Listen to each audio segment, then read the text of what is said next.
दोस्तों, अगर दिमाग का ताला खोला जा सकता है तो वो टेक्नोलॉजी की चाबी ही से मुमकिन है। टेक्नोलॉजी से रिलेटेड लेटेस्ट इंफॉर्मेशन, चाहे वो अर्निंग की फील्ड से हैं, चाहे वो लर्निंग की फील्ड से हैं, या सोशल मीडिया में वो टेक्नोलॉजी यूज़ हो रही है या यूट्यूब में यूज़ हो रही है, उस टेक्नोलॉजी की लेटेस्ट इंफॉर्मेशन एक्यूरेट रिसोर्सेज के साथ मेरे इस चैनल पे आपको मिलेगी।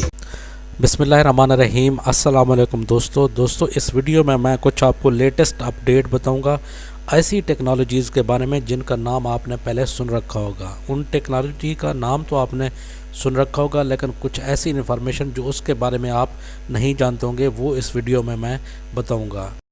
तो दोस्तों, सबसे पहले हम इंटरनेट स्पीड की बात करते हैं। जिस तरह इस दुनिया में किसी न किसी चीज़ की हमेशा कोई यूनिट होती है, इसी तरह इंटरनेट स्पीड की भी यूनिट है, और इसका यूनिट बेसिकली क्या है जी, बिट पर सेकंड। लेकिन आपने तो दोस्तों इसको नहीं सुना होगा। आपको हमेशा ये बताया जाता है कि आपका इंटरनेट 4G है या 5G है।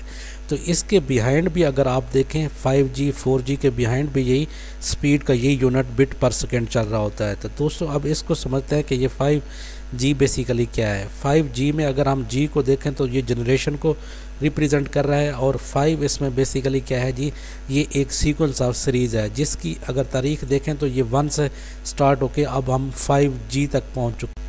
अगर हम इंटरनेट हिस्ट्री की बात करें तो ये फर्स्ट जनरेशन से शुरू हुआ था, और जिसको हम 1G कहते थे, और ये 80 की दिहाई में शुरू हुआ था। 1980 से 1990 तक हम फर्स्ट जनरेशन इंटरनेट यूज़ करते रहे हैं, और इसमें मैक्सिमम जो स्पीड हमें अवेलेबल थी 2.4 किलोबिट पर सेकेंड अवेलेबल थी। और इस इंटरनेट के सबसे बड़ा जो डिसएडवांटेज था, जो ड्रॉबैक था, ये एनालॉग फॉर्मेट में था। मींस कि इसमें सिर्फ हम वॉइस कॉल कर सकते थे और इसमें कोई टेक्स्ट मैसेज नहीं भेज सकते थे।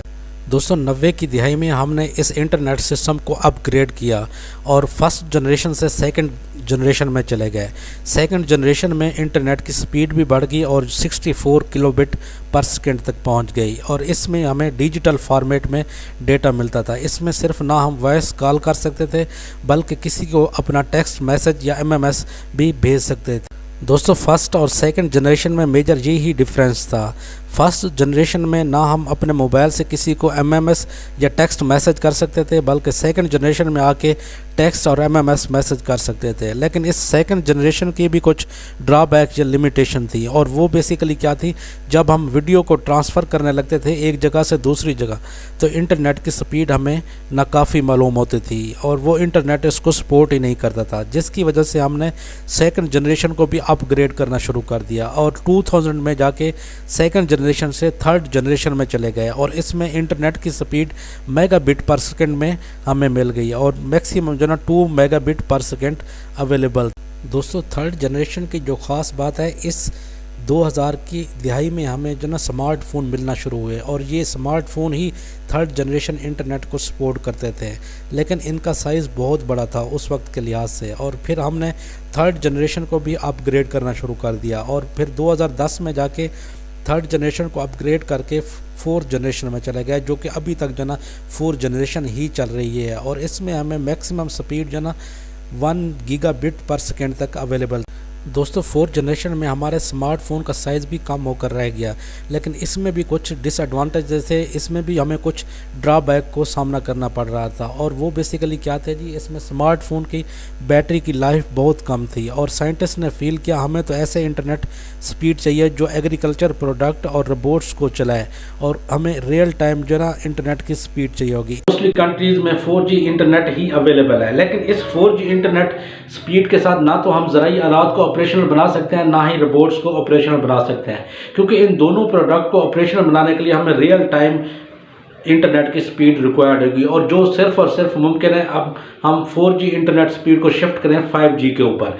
दोस्तों, इसमें सबसे जो इंटरेस्टिंग बात है, 5G इंटरनेट स्पीड ना सिर्फ इसमें हमें इंटरनेट की स्पीड ज़्यादा मिलेगी, बल्कि इसमें अपलिंक स्पीड भी हमें बढ़ जाएगी, जो कि 10 गीगाबिट पर सेकंड तक बढ़ जाएगी। और इसको समझना इसलिए ज़रूरी है, अपलिंक स्पीड में कौन सी चीज़ आ जाती है, जब हम अपनी फाइल या वीडियोस अपने मोबाइल से या उसके बाद पर्सनल कंप्यूटर से या लैपटॉप से एक लोकेशन से दूसरी लोकेशन भेज रहा है, मीन के अपलोड कर रहे होते हैं, उस वक्त हमें जो इंटरनेट की स्पीड रिक्वायर्ड होती है वो अपलिंक स्पीड ही होती है, और मोस्टली कंपनीज जो है इस स्पीड को बताती ही नहीं है, और इसलिए हमें उस वक्त जो है इंटरनेट स्लो स्पीड का जो ना सामना करना पड़ता है। और इस 5 जनरेशन इंटरनेट स्पीड में 10 गीगाबिट्स पर सेकेंड तक अपलिंक स्पीड बढ़ जाएगी, जो कि बहुत ही ज़्यादा है। और उसके बाद डाउनलिंक स्पीड जो है ना 20 गीगाबिट्स पर सेकेंड तक बढ़ जाएगी। तो 5G इंटरनेट स्पीड के ऊपर मोस्टली बहुत सारी कंपनीज काम कर रही हैं, लेकिन उसमें सबसे आगे जो 2 कंपनीज हैं और वो कौन सी है जी, हवावे और क्वालकॉम है। और उन्हीं का कहना है कि इंटरनेट की स्पीड जो 5G है मार्केट में अब इस 2021 में अवेलेबल होगी। और मज़े की बात है, अब जहाँ पे सवाल ये पैदा होता है, क्या मौजूदा स्मार्टफोन जो हमारे पास टच मोबाइल्स एंड्रॉयड अवेलेबल हैं, क्या वो 5G इंटरनेट स्पीड को सपोर्ट करेंगे या हमें उनको चेंज करना पड़ेगा। तो इसकी प्रीवियस हिस्ट्री मैं अभी बता चुका हूँ। 5G से पहले मैंने आपको फर्स्ट जनरेशन, सेकंड, और उसमें भी बताया कि हमारे ये मोबाइल भी साथ साथ चेंज होते गए हैं। तो इस 5G इंटरनेट स्पीड को सपोर्ट करने के लिए हमें अपने स्मार्ट या टच फ़ोन भी चेंज करने पड़ेंगे, और उनका साइज़ बहुत ही स्मॉल होगा और उनकी बैटरी की लाइफ भी पहले वाले स्मार्टफोन से, टच मोबाइल से बेटर होगी। तो दोस्तों ये सारा कुछ इंटरनेट की स्पीड के हवाले से था। इसमें मैंने 5 जनरेशन इंटरनेट स्पीड को एक्सप्लेन करने की कोशिश की है।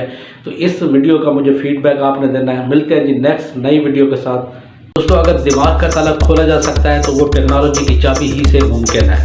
टेक्नोलॉजी से रिलेटेड लेटेस्ट इंफॉर्मेशन, चाहे वो अर्निंग की फील्ड्स हैं, चाहे वो लर्निंग की फील्ड्स हैं, या सोशल मीडिया में वो टेक्नोलॉजी यूज़ हो रही है या यूट्यूब में यूज़ हो रही है, उस टेक्नोलॉजी की लेटेस्ट इंफॉर्मेशन एक्यूरेट रिसोर्सेज के साथ मेरे इस चैनल पे आपको मिलेगी।